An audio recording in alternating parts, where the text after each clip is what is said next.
We'll be discussing two topics today along the lines of the whole presumption of innocence as well as the cultural hysteria about harassment. So I'm kind of in a conflicted place right now about which one to start with, but I guess I'll go with the one that kind of feels true. For those of you that don't know, unlike a lot of people on the conservative / independent side, I am Jewish. You can probably see up here. And I've been having to deal for a long time with the fact that people in this community or in this demographic, I don't know what you want to call it, they don't have the social freedom to engage in the type of speech that they want to because of social pressure. It's not even a matter of freedom of speech. It's a social pressure. When you're in a community where people expect you to think a certain way and to tolerate certain things, therefore you become almost a pawn of that type of thinking, even though you don't agree. So there's people that it doesn't matter how you couch your arguments, they'll always claim that you're some sort of transgressor against their conventional thinking. And in the Jewish community, it's no exception. Now, there are a lot of people, for example, that are on the definitely the more established right in the Jewish community. I'm not trying to deny that, but even they'll reject a lot of your arguments about various differences you have with the Republican Party and the establishment right wing in general, and President Bush. There's definitely people like that. So I'm not letting them off the hook by any means. But those people leave you alone if you leave them alone. It's kind of our job not to leave them alone because they've had the run of things for a long time. A lot of them have supported neocon policies. They don't know what economic conservatism means because they don't care about balanced budgets. But we're not talking about neocons in the community today, or neocons in general. At least we're not going to start off doing it. The people that I have a problem with are these yentas, these older, whiny, usually feminist women that are in the community, that they can't seem to shut the fuck up. They think that because they write for a glamour magazine like Elle or Glamour, they think that their opinion is more valid than yours. Well, guess what? You got to that position because you fit into a certain cookie cutter puzzle piece spot that they have for you. a lot of these women, and not all of them are Jewish. A lot of them might be from Irish Catholic backgrounds, or in general, these are entitled women that grew up in middle class to upper income families, and they think it's their job to preach their moral code to you out of the liberal, progressive handbook of American education. Okay, so excuse me. The result of that is typically that they will start to label anything that you say in, in contradiction to their conventional logic. They will label that as hate speech. That's something that doesn't matter what religion you are. You get to see nowadays all the time. I was just seeing, by the way, if you know who Anomaly is this kind of a surfer dude who's into hip hop out in California. He's at UCLA right now. He does live streams. He's going to a protest where they're protesting Ben Shapiro at UCLA, probably including the reason that he's a quote unquote anti-Semite, which we're going to get into. What the fuck is an anti-Semite? An anti-Semite is an invented word used by intellectuals to describe a phenomenon that they find that they're uncomfortable with. A lot of these people, they're looking at their identity as a Jew as racial, because they don't want to have an active role in their identity. They're an active role, meaning a religious role, because beyond all of this bullshit about genealogy and about natural tendencies, it's still a religion. I don't care what anybody says. So a lot of the people that are far removed from the religious aspect, what they try to do is they want to move all of that difficult conflict with their own identity from the religious sphere, which there's plenty of religious bigotry against Jews throughout the centuries and millennia since the Roman exile. They want to move that to the racial sphere because that's more comfortable for them. Why? Because once something becomes racial bigotry, you don't have to commit so much effort into making yourself better and into really being a good representative of your community. You can be a complete pig, a complete idiot. I think a good example here. I got the what's his name, the Mark Maron comb over going right now. Let's see here, I do have to get a haircut. I hate it when my hair gets long. Should have taken a shower so I can slick it back. But anyway, we have to deal with some different issues than Christians have to deal with and that Muslims have to deal with. But everybody has to deal with it to some degree. Augusto Pinochet, welcome. Thanks for tuning in. He says it's almost impossible to speak from the heart when speech is compelled.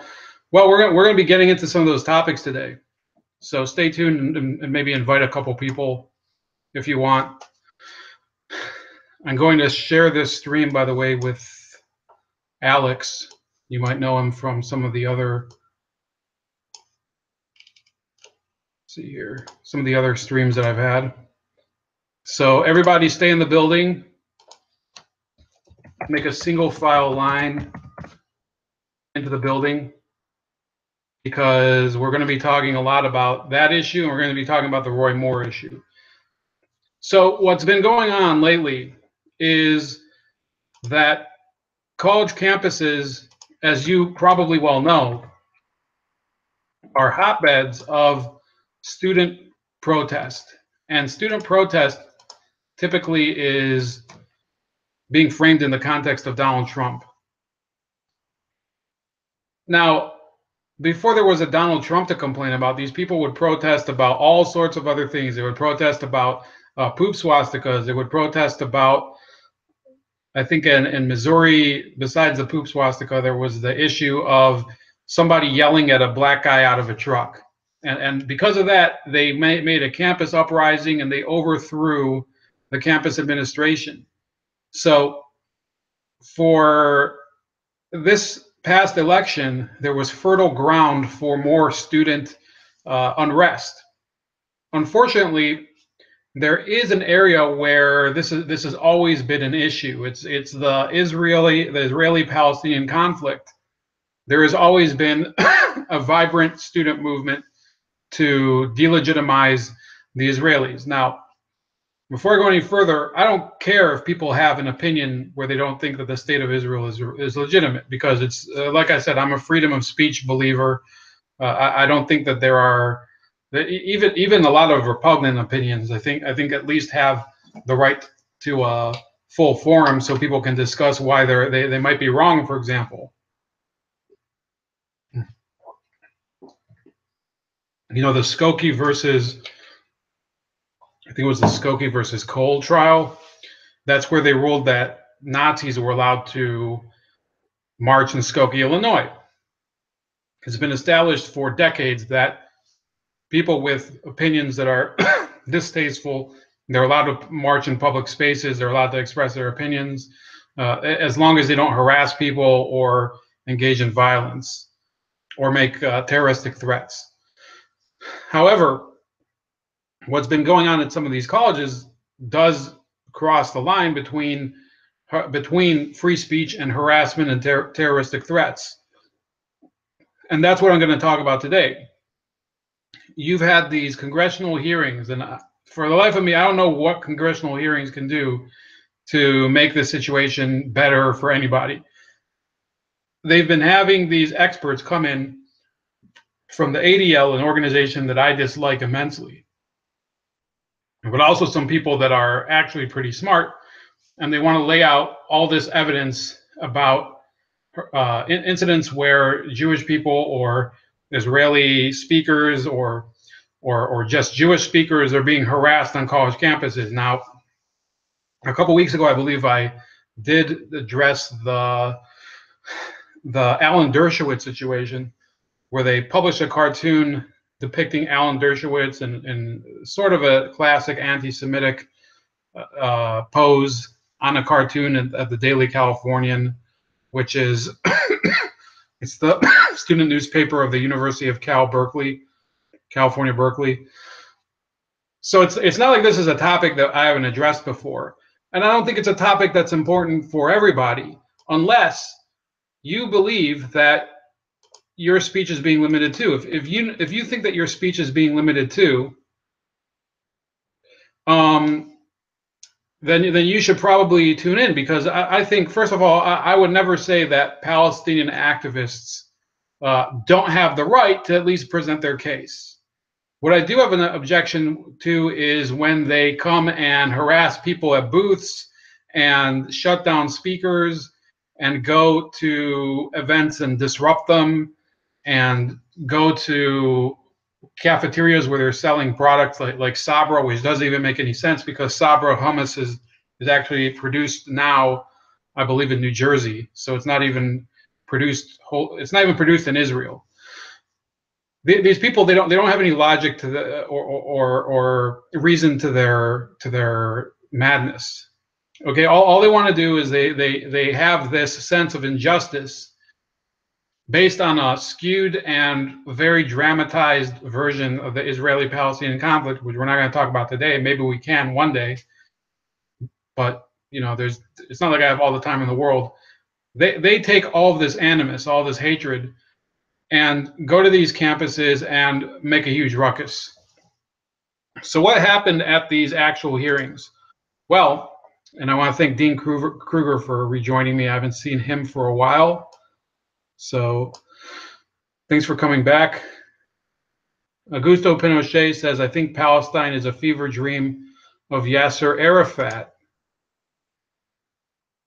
So in this article, I'll feature it on the screen, you have the whole problem before you, okay? It says, Jewish Studies professor to Congress, no anti-Semitism on college campuses, and there's nothing wrong with comparing Israel to Nazis. Today, the House of Representatives Judiciary Committee will be holding a hearing titled Examining Anti-Semitism on College Campuses. The experts assembled to weigh in on this important subject include the ADL CEO, Jonathan Greenblatt, who's an asshole, Rabbi Abraham Cooper, the Associate Dean of the Simon Wiesenthal Center, and Pamela Nadell, the President of the Association for Jewish Studies. More on her later. They also include Barry Trachtenberg, the director of the Jewish Studies program at Wake Forest University. So just how bad is it for Jews on campus today, these days? To hear Dr. Trachtenberg tell it, it's just a tempest in a teapot. He says it is a factual distortion to characterize campuses in the United States as hotbeds of new anti-Semitism, he wrote in his testimony, which was posted to the committee's website ahead of time. A recent study by researchers at Stanford University reported that while depictions of rampant anti-Semitism are reported widely in the press, they do not represent the actual experiences of Jewish students at the campus level. They discovered that campus life is neither threatening nor alarmist, and this corresponds to my own experiences with Jewish students. Much of the testimony we'll hear today is likely to describe alleged incidents of anti-Semitism, and it may cite studies purporting to prove that anti-Semitism is at crisis levels. I urge you to be skeptical of these claims. Anyone who is seriously interested in a dispassionate answer to the question at hand, as academics ought to be, might have mentioned that the Stanford survey, by its director's own admission, was based on our limited sample that was not a representative sample of Jews on campus. or cited that other recent study of campus anti-Semitism conducted by researchers at Brandeis University last year. I actually have a cousin that went there, that had about 1/3 of respondents report being witness to some form of anti-Semitic harassment. But whereas Trachtenberg's attempt to pass off anti-Semitism on college campuses is nothing more than breathless creation of the irresponsible media, is merely intellectually sloppy, the rest of his testament takes a turn for the worse. The State Department's definition of anti-Semitism, he wrote in his testimony, is far too broad and encompasses what in other contexts would easily be classified as protected political speech against a foreign government. So then he goes on to say that he's finally comparing Israel to anti-Semites. He says in 1990, President George H.W. Bush famously compared Iraqi leader Saddam Hussein to Adolf Hitler. A comparison also made by President George W. Bush. Given that comparisons of foreign leaders and governments to Nazism occur regularly, creating a special status for speech concerning Jews in Israel would only reaffirm otherwise anti-Semitic claims that Jews are exceptional and therefore need to have a special category of laws that apply only to them.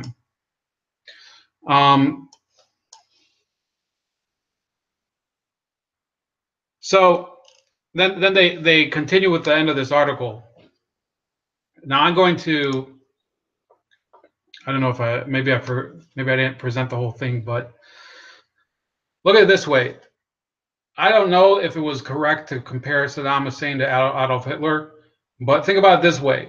Saddam got embroiled in one of the most bloody wars of the 20th century, the Iran-Iraq War, and killed hundreds of thousands of Iranians. Okay, not going to say whether it was right or wrong, but hundreds of thousands of people murdered or killed in this war, which was a war that he instigated. He's gassed Kurds. Well, he's dead now, but he gassed Kurds in his own country, and he murdered a lot of his own citizens. I think by one account, it was over 300,000 people. So for those of you that think that that's not a apt comparison, you have to remember that was kind of par for the course for some of these Arab leaders. Now compare that to Israel. I think in the whole Israeli-Arab conflict, there's been less than 100,000 casualties, and that includes all the countries and all the wars. So that's something like 90,000 casualties for all of these countries over what is it, like 70 years now? Compare that to the Iran-Iraq War, which was almost 1 million casualties over 8 years. So that's where the distinction is, okay? That you can't go and attribute the same qualities to one country being genocidal when there's no proof. There's no statistical evidence of it. If you want to back it up, you need statistical evidence. You always need some sort of evidence. That's where the whole presumption of innocence must come in. I say yes, maybe it's not good to compare Saddam or other world leaders. They say Putin now. They say Putin is like Hitler. People say Trump is like Hitler.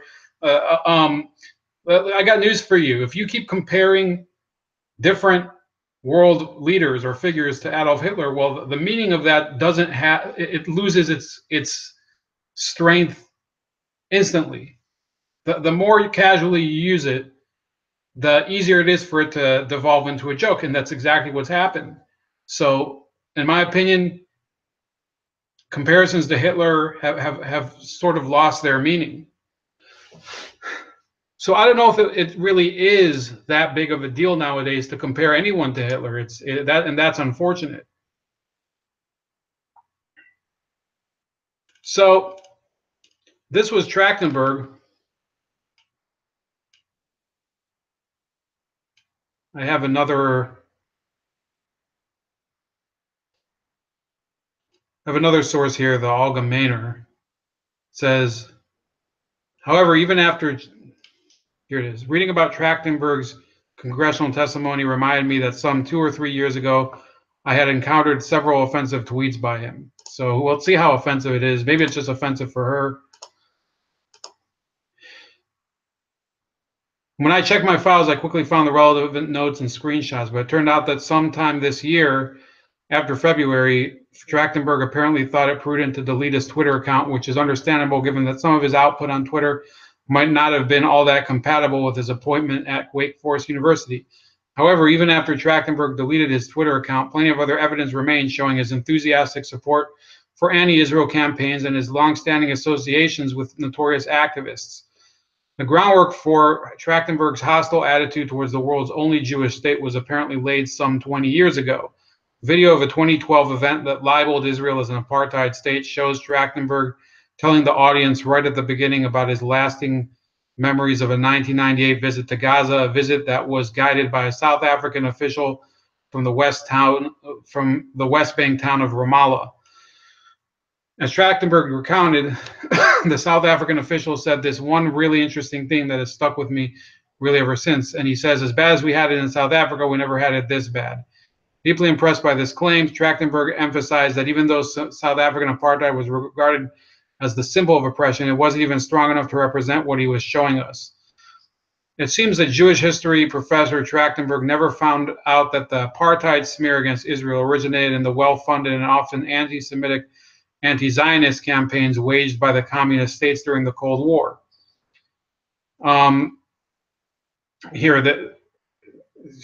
She cites a few data points. It says, to cite just a few data points from 2015, Palestine is ranked 114 out of 188 countries, while South Africa is ranked 119. Palestinian life expectancy at birth increased from 68.1 years in 1990 to 73.1 in 2015, whereas in South African life expectancy at birth was just 62.1 in 1990, and it further decreased to 57.7 by 2015. Moreover, while the Palestinian gross national income per capita increased about 81.7% between 1990 and 2015, South Africa's GNI per capita only increased by about 21% in the same period. So let me frame that. The issue here is when you keep, so now what they want to do is they want to spin around the narrative. They want to say, well, you were persecuted during the Holocaust. Now you're the persecutors. Now you're the Nazis. Well, do they do that with South Africa? No, they don't. South Africa, the black people were persecuted under apartheid. Wrong thing to do. Absolutely against it. Now you turn it around. There's all these white people getting murdered there. These white South Africans. Does Trachtenberg go and protest that? Absolutely not. Because these are these are racial activists. They don't care anything about justice or about peace or anything. They are racial agitators. In the following years, Trachtenberg signed on to numerous anti-Israel campaigns. He is listed among those endorsing the U.S. campaign for the academic and cultural boycott of Israel. As the Anti-Defamation League has rightly emphasized, many of the founding goals of the BDS movement, including denying the Jewish people the universal right of self-determination, along with many of the strategies employed in BDS campaigns, are anti-Semitic. In December 2013, Trachtenberg endorsed a call to boycott the Oral History Conference at Hebrew University. So this is a person that has openly been a huge critic of Israel, and he's going to Congress to testify about campus anti-Semitism. So, I mean, they pick these people. Welcome to Dade Murphy. Thank you for joining. I find it odd that you joined for this one, but let me know. I'm gonna get to the Roy Moore stuff probably in about 15 minutes, guys. It's just that this was stuff that I was gonna do in a joint podcast with my friend Josh, and he's not available this week. So I'm just going to get it out of the way today.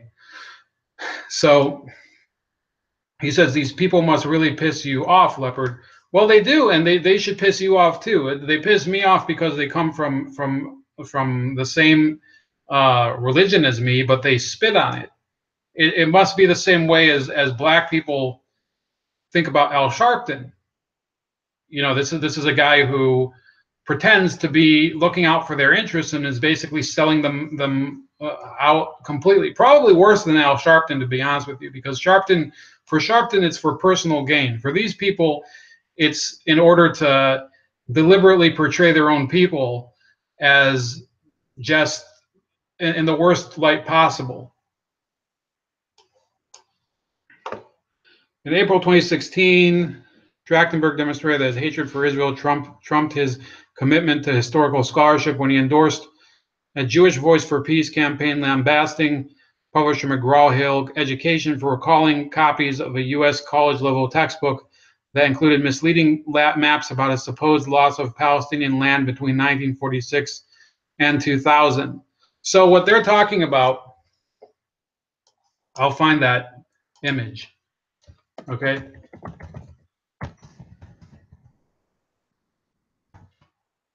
This is a funny one.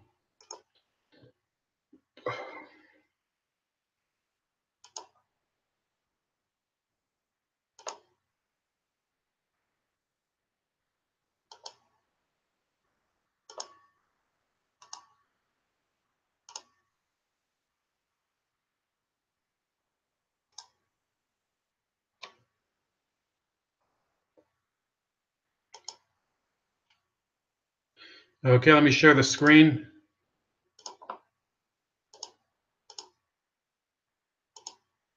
So you see this map. This is 1946. Now it's saying that this was Palestinian land, all this stuff in green. But you have to remember the vast majority of whatever is down here, if you can see my cursor, everything in the south. I don't think you guys can see my cursor. Here we go. Most of this is empty desert. Okay, now there are Bedouin tribes living there, but they're often not necessarily included in the Palestinians. In fact, they have a vastly different culture. Then you get to this part, the UN plan of 1947, where they gave so much more. They're claiming, oh, they gave so much more land to the Israelis. Why did they give so much more land to the Israelis? And they're complaining that they went from, first of all, that they're complaining that it's going from this much to this much. A lot of the green space was not inhabited. Okay, there's a lot of inhabited areas right here. Okay, in this green and up here and down there. That's about it. Everywhere else, it's not. It was very, very sparsely populated. Okay, and the idea that there was a cohesive identity back in those days is just a myth. Those that will tell you that, they should really cite, for example, who was the president, who was the leader of the community. The leader was the Grand Mufti. He was a religious leader. He was a religious leader of Jerusalem. His name was Hajj Amin al-Husseini. So then they go to this map, the UN plan of 1947. What they leave out is that they rejected the plan. So of course they're going to lose that land. When in so over here, 1967, this is actually another falsehood. These are the borders. If you notice, these are the borders that were on the eve of the 1967 war. Okay, for those of you that are listening, those are the borders that actually the UN wants to impose right now. And those were the borders after 1948. So this was the UN plan. It was rejected by the Arab side. Then you flip over to this side. This is between 1947 and 1948 and 1967. So this is actually mislabeled anyway. Then you get this map over here where it says, well, there's all this land, and all they're giving us is this stuff. Well, what's all the stuff in green? That's the stuff that's currently under the authority of the Palestinian National Authority. Why is it that only that much land? Because the negotiations have been frozen since probably 2002, because the Palestinians don't want to negotiate. They have the potential. They've had the potential since 1999 to take almost all of the land that appears in green here, but they don't want it. In fact, if you look at this over here, this is actually a lie even for 2010. All the white that's in this little green corner over here, you see this white that's on the corner, that's actually, it should be green in 2010. So what they do is they engage in salacious lies that even the most it's completely based on their feelings and on their righteous indignation. So let me see what else is going on here. Nobody else in the chat, hey? So anyway, that's enough about that guy. Then you had, I'm going to share a couple more, and then we'll move over to Judge Roy Moore, because I have, those of you that are holding on for Judge Roy Moore, I'm promising you that I have a good treat for you as far as, you know, my opinion and how to really frame the argument when people start asking you why you don't think that he should be railroaded out of the race. And it has nothing to do with his character. It has nothing to do with him. So it says that the Jewish Studies Association had blames the pro-Israel students for campus anti-Semitism. And this was another person. She's the head of the Jewish Students Association. Her name's Pam Nadel. It says on Tuesday, the House Judiciary Committee held a hearing on the Anti-Semitism Awareness Act of 2016. I don't know if that act really means anything. So everything I'm saying right now, it's not meant to be an endorsement of any act of Congress. I don't think this is something that can be corrected in Congress. It has to be corrected through explanation and through debate and through talking about the issues.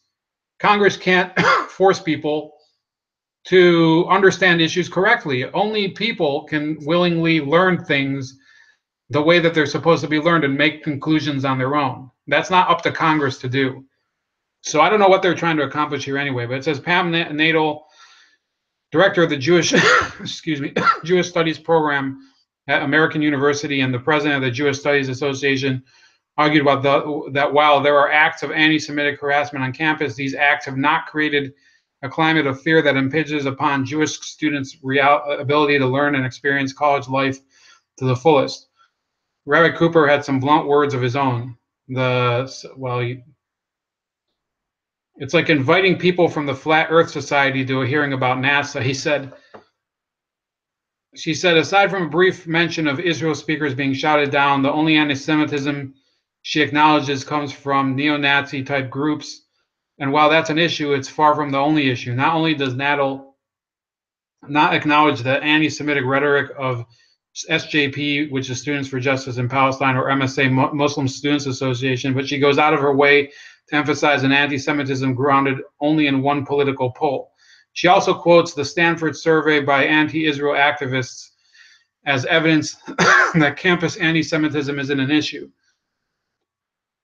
She doesn't mention its partisan nature, but the fact that she views it as reliable testifies to her own views. And it says the strangest and most inappropriate part of Nadel's testimony comes at the end. Her specific example of campus anti-Semitism instead involves a Confederate flag and a black nationalist. She says, you may have heard that recently on my own campus, Confederate flags affixed with cotton stems were posted on bulletin boards at the same moment the American University history professor Ibram X. Kendi was launching our new anti-racist research and policy center. You may not know that several of the flags were affixed to the bulletin board of our Center for Israel Studies. What do Confederate flags and cotton have to do with Jews? Nothing. But it's the only specific example of campus bigotry that Nadel finds worth mentioning, and that says it all. So let me just tell you my own personal experience. I graduated about a year and a half ago. I had daily people that were saying, you know, remarks about, you know, me as a Jew. I didn't really talk about having served in the army in Israel, but I had daily people just saying shit all the time. And my reaction to that was that this is what it's like on college campuses, and it's not going to change, and there is no hope for change. I was in a major engineering that was pretty much, I think I was only one of three students in the entire building. Never mind I think in the department there was one or two other guys, and therefore I experienced this on a daily level. Now, does that make it as if that I was a victim? No, because ultimately I got out of school and you know, I'm now living my career, and a lot of those people that were sometimes giving me ugly remarks, they've either moved their way. You know, we never got into huge confrontations with them. I think one time I really got pissed off at them.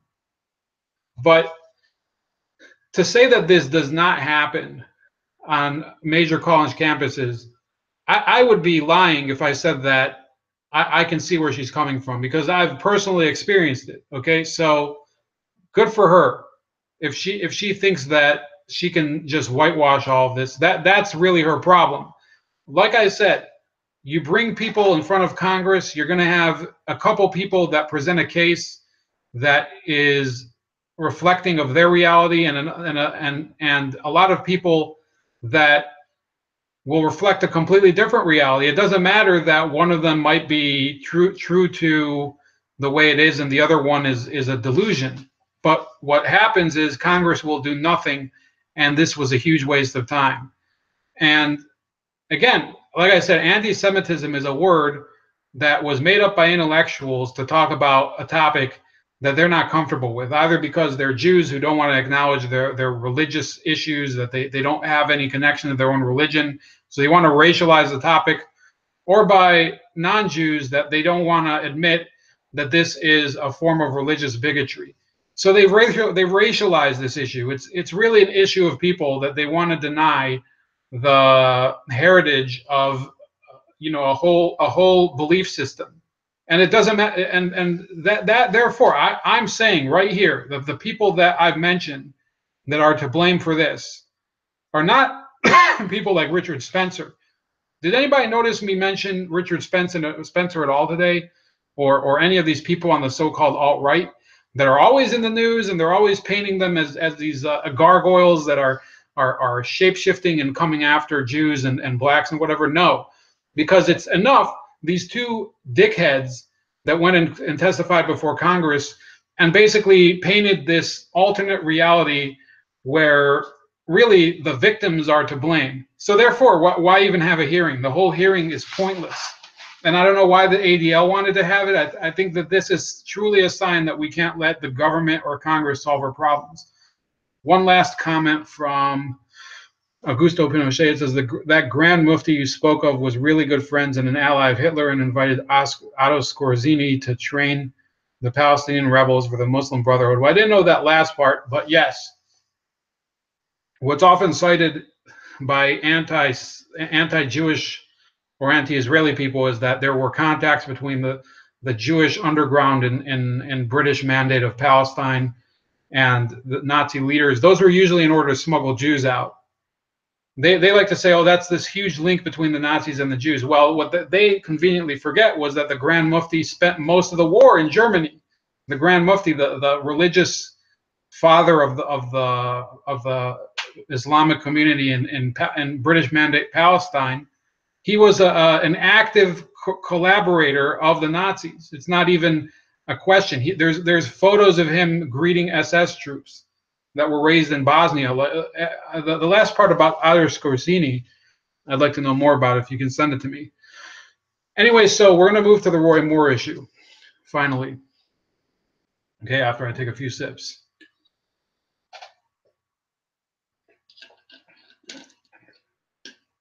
Now, I've spent the past week and a half talking about the presumption of innocence. And it's really important that you understand that when we accuse somebody of rape or of domestic violence, I think you should look up this clip of Lisa Bloom. What's her name? Lisa Bloom was Kathy Griffin's lawyer. There's a clip of her where she accuses Gary Coleman on TV of domestic violence, and he ends up storming out. I think they got into an altercation and he stormed out of the room. So there's people who go on TV and they make accusations and they spread salacious rumors, and then later they come and say, "Oh no, I was just bringing the news. I was just trying to raise some issues. I wasn't accusing you of anything." Well, that's exactly what they are doing with Roy Moore. They just go churn out every day tons of material. Here, let me just look at my Google search bar right now. You have the New Yorkers digging up shit.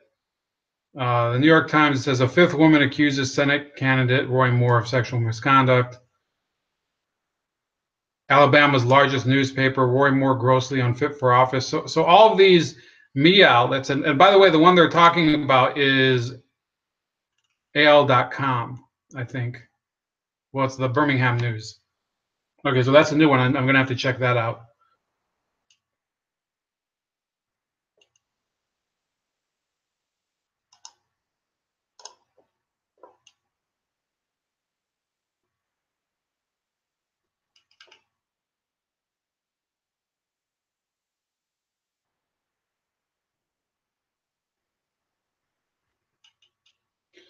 They're trying to push this hard as fast as possible in order to knock him out of the race. And this is all because of their paranoia about what will happen when you have somebody who comes into office who's really going to shoot from the hip in the Senate, as opposed to just Donald Trump. So now there would almost be a mini Donald Trump in the Senate. And if you think I'm joking, that's probably the way they frame it too. They're probably saying, oh, there's going to be another the same type of outrageous bullshit in the Senate that we see from the White House if Roy Moore gets elected. Well, I'd like to introduce you to this book called Their Lives by Candace Jackson. I think Candace Jackson actually now does work for the Trump administration. So I do want to put that out there. I think she works in the Department of Education on some of that Title IX stuff that you might have heard about in the affirmative action issues. So she wrote this book a few years ago regarding all of Bill Clinton's accusers. And I want to point you to one of the issues that's been going on. Everybody talks about the timing of these accusations. Okay, it's not. First of all, the timing is very important. So I do want to throw it out there. The fact that these accusations are coming out virtually within a month of Roy Moore being up for ballot in Alabama is very troubling to me, because the media, they've had plenty of time to dig up whatever they wanted on Roy Moore. He was in the news years ago for these monuments in the state capitol, or in the state Supreme Court building, that he wanted to put up these Ten Commandment statues. So they had plenty of time to talk about that, and they never did. They never did dig up anything about him, and now suddenly they are. Okay, so it's not only that. What you always have to remember is that often these people, what they will do, if I'm talking about real sexual predators or people in power that take advantage of women, what they'll do is they'll bribe them for their silence. They'll bribe their silence with hush money or whatever. Has there been any evidence of that with Roy Moore yet? I haven't seen it yet. Okay, so if somebody could dig that up, then I would start to really take this a little more seriously. It should be noted, we can't say for sure that he's innocent, but there's a presumption of innocence that I always say. Until he's proven guilty, he's presumed innocent. I think Mitt Romney, I saw today, once said that in elections there is no presumption of innocence. Well, that's very unfortunate, but why is that? What you do is you smear your opponent as fast as possible with whatever you can get, and then you just wait for the court of public opinion to decide their guilt or innocence. And that's basically what they've been doing to Roy Moore. That's what they tried to do with Donald Trump last year. That's what they've been trying to do with a lot of these politicians that come out and they break the mold of what acceptable discourse is for the liberal establishment. That's what they did to Herman Cain. And I guess I'm more than ever, I kind of feel bad that Herman Cain did have to drop out, because it's a good question what would have happened if he would have been able to continue and fight on in this election race in 2012. I wasn't happy with Mitt Romney. I thought Mitt Romney was a train wreck of a candidate. He was a pawn of the neocons, but that's a different issue. So what is it in this book that I'm about to show you? So we're talking about Jennifer Flowers. For those of you that don't know, Jennifer Flowers was one of the first women to be connected to Bill Clinton when he was running for president. So this was before he was running for president. He was in the primary in New Hampshire, and there surfaced rumors that he had an affair with a woman named Jennifer Flowers, Jennifer with a G, Flowers. And then they started digging all this shit up. So it said in 1977, Flowers was 27 years old, with dark hair not yet dyed blonde, still dreaming of making it as a singer and reporting for the local TV station. After her connection to Clinton became headline news, Little Rock residents described her variously as a good local singer, a failed has-been, a proverbial nice girl, and a woman who serially latched on to wealthy professional men or powerful men. Perhaps the truth was somewhere in between, surmised one reporter, but it was going to be near impossible to find it in Little Rock. Flowers interviewed Arkansas Attorney General Bill Clinton in 1977. Okay, notice this is 1977, and it's a confirmed contact. It's not as if it's an accusation like in the Moore case where he took her out in the back of a car or that they met at a courthouse. It was an actual interview. And he began visiting her off and on for intimate encounters that spanned 12 years. His first words to her were, "Where did they find you?" They spent their first evening together talking, and he left with just a kiss on her cheek. "It was wonderful. I was hooked," she said. "Clinton has a lot of soul and emotion," she added. "It wasn't the power that attracted her. How much power do you think the Attorney General of Arkansas had?" she asked. She just thought he was wonderful in general.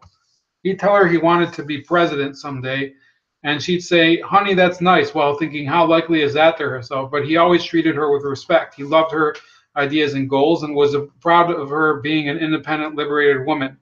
Well, at least as long as her independence and liberation didn't pose any threat to his objectives. So then it says they continued their affair even when she moved out of the state in the late 1970s to pursue her singing. She lived at various times in Tulsa, Oklahoma, Branson, Missouri, and Dallas, Texas. But whenever she'd return to Arkansas, she and Bill would rendezvous at a variety of locations. When they first started seeing each other, Bill and Hillary had only been married 18 months and didn't have a child. She and Bill even talked about the possibility of him leaving his wife, though she realized at some point that would never happen. She loved him and believed he loved her. Then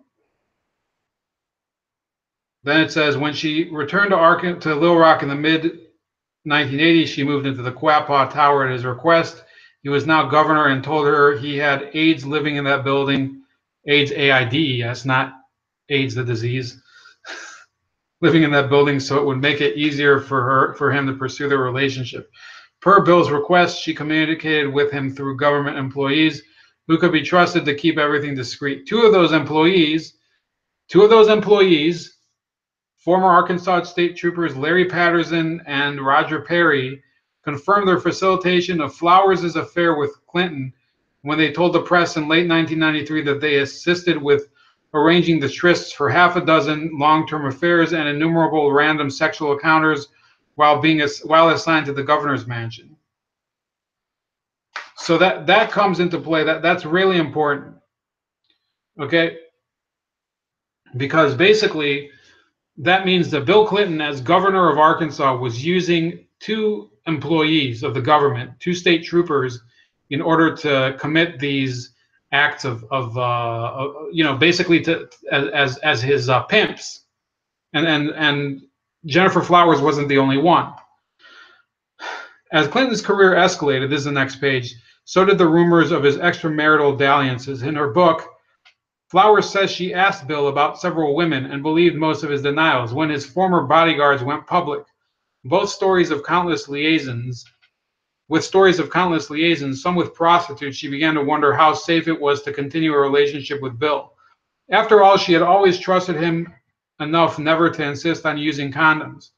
Flowers insists that from her personal experience with Bill, she knew he felt an enormous sense of power from leading her into sexual ventures, so he very likely enjoyed using that power and influence he had as governor to conquer other women too.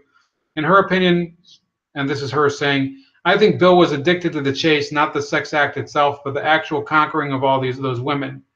Her book, Passion and Betrayal, contains many similar insights into what makes Bill Clinton tick. And then it says Flowers broke it off for good in 1989 when she met someone else she cared for, a wealthy stockbroker named Finis Shellnut. I just laugh at that name. See if there's any more comments here. Nope.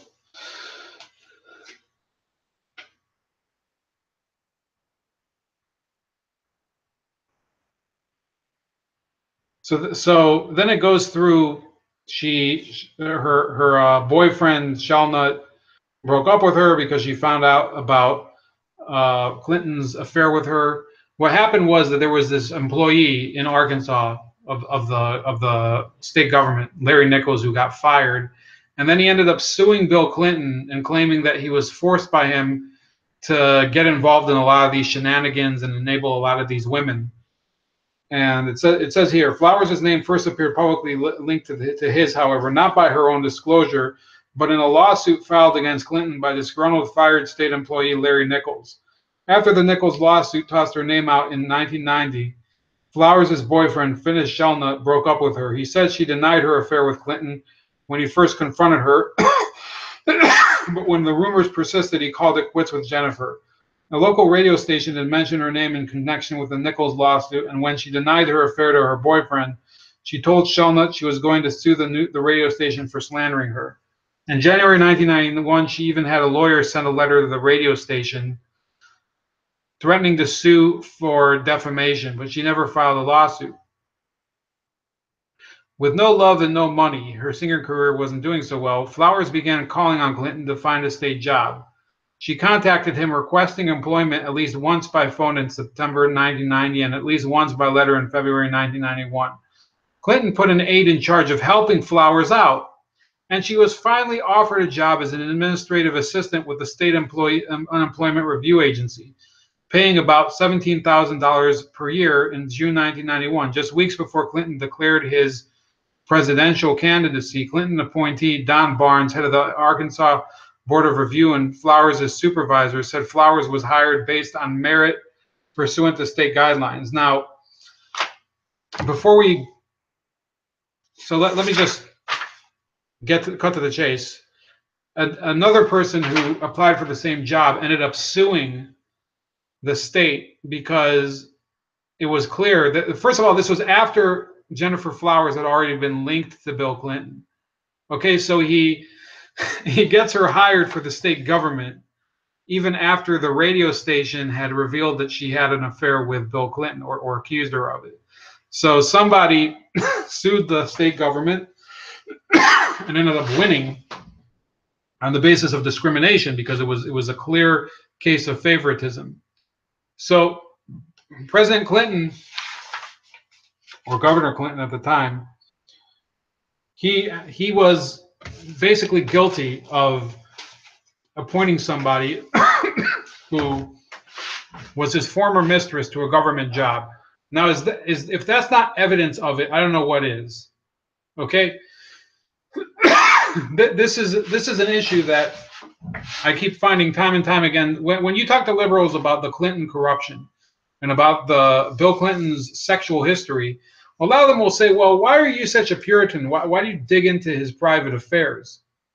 Well, it's a very easy answer, because things like this isn't just an issue of infidelity. This is an issue of him using his position as governor and his state employees, these state troopers, in order to fool around with women and often to harass women. And in the case of Paula Jones, which was a different lawsuit, which is not what we're talking about today, to basically grope women and force himself upon them. That's what he did as governor, and he used his perks as governor, including his personal detail, in order to get away with those things and in order to make them happen. Those of you that don't know, a lot of these rumors about Clinton, the press will never, ever, ever go into. They behave as if, oh, it's not, that is below our level of news. But with Roy Moore, of course they'll report it. Why won't they report on the man living in Arkansas, the son of a black prostitute, who claims that Bill Clinton is his dad? The guy looks like Bill Clinton, and he wants a paternity test, but they won't report on it. Why? because they don't think that that's newsworthy. So everything that we have here today regarding Bill Clinton and or regarding Roy Moore and this Senate seat, it is purely targeting for political gain. It has nothing to do with defending women or with uncovering some sort of second life that he had before he became this famous state Supreme Court judge. It has nothing to do with it. It is all about political targeting. Because otherwise, if they can take these rumors and this hearsay by these women, who there's already been evidence that some of them are connected to more opponents in Alabama and nationally, including Joe Biden, I believe. If they're able to do that, then what's the problem with us bringing up Danny Williams Clinton, the guy who claims that Bill Clinton is his dad? That's all I want to leave you with. So, look, I don't know if it's bombshell information or not, but remember, the presumption of innocence, people don't hold to it during elections. But we have to keep on the trail of these people who we have evidence on. And slowly, it didn't take, what happened with Jennifer Flowers. Why do I mention Jennifer Flowers? At the outset, Bill and Hillary Clinton, during the campaign, they staged all of these press events where for example, they made it seem like the Jennifer Flowers story was bringing pain to their marriage and that it was an unnecessary intrusion on their private lives, and they made it seem like they were the victims. And for years, people were like, well, there's no proof that it actually happened, and there's no proof that he had a relationship with her, even though in reality, he had a 12-year sexual relationship with Jennifer Flowers. Eventually, he had to admit it. Eventually, it came out in court that he did have a relationship with her. So you have to keep going and you have to keep plowing ahead, and eventually we at least get to see a lot of this admitted and brought to light. Because if we don't show that we care, then they're just going to bury it all, just like they're doing right now with Jeff Sessions. We're trying to get Jeff Sessions to do his job. If he can't do his job, we have to get him out of office.